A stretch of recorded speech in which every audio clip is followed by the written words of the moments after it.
Hi guys, so ngayon nga, alis nga kami. Actually nga, 5 kaming aalis. Ang dami nga namin dyan. Sama pa nga, yung kapatid ko nag-uunahan pa nga kami dyan. Sa upuan o sa tricycle. Kami harap.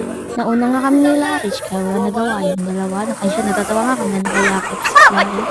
Yan na nga, umaandar na nga kami yan.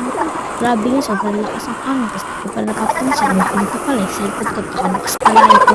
Tatawa na lang nga ako dyan. Papunta na nga kami dyan sa Super 7. Nandyan na nga kami sa Super 7. Bumaba na nga kami dyan. At tuwang-tuwa ako. Yan na nga. Ako dyan. Super bango dito. Uy, ano?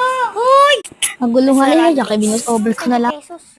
Badminton. Purple color. Naghahanap nga kami ng badminton. Ito nga yung una nga niyan. Tinig Kung na. ano yung gusto mo Kaso nga, pinag-isipan pa nga. Blue or yung purple.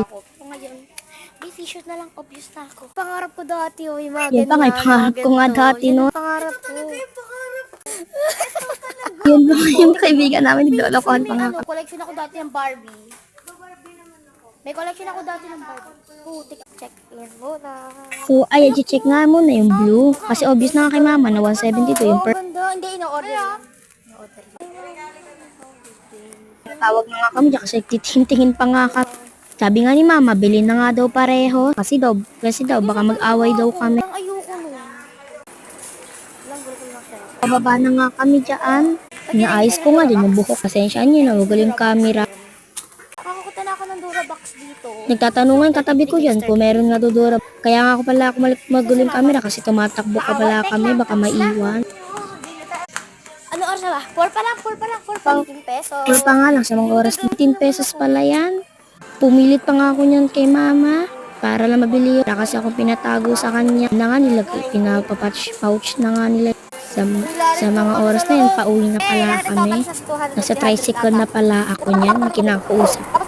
Pauwi na nga kami niyan. Kinakausap ko nga niyan. Si Jess, guys, subscribe nyo na yan. So, ayan, nakauwi na nga kami. So, super excited ko na nga. Pangako yan, iba, sabi lang, yung badminton lang. Bumili pa nga si mama ng alcohol, sabon, tsaka ng downy. Ayan, pinag-unboxing ko na nga. Abangan nyo pala, pagka-unboxing ko na binili ko. Bye!